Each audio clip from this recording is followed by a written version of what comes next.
Guys, magandang gabi po sa ating lahat. Ito nga po at ako ay busy sa paggawa ng yelo. Bukas na naman nga guys ay mabenta yung ating ginagawang yelo. At sa hirap nga naman ngayon guys ng tubig dito sa amin. Makikita nyo guys ay mineral na ngayong aking ginagamit. Di naman ako guys basta-basta kukuha lang sa mga bomba. Di natin sigurado ang linis ng tubig doon.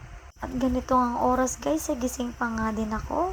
Bukas ay iba naman yung ulit ng aking gagawin. Ganitong oras nga guys, sa gabi ako gumagawa talaga ng yelo.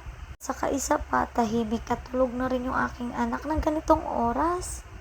Kapag araw kasi guys, hindi ako makagawa dahil pasaway yung aking anak. Ako nga guys ay nalulungkot din. Ganang panahon ngayon lang nawala ng tubig. Makapanghina ng katawan kasi dito lang din ako kumukuha ng pang negosyo ko. Isa pa, malaking tulong ito para sa akin.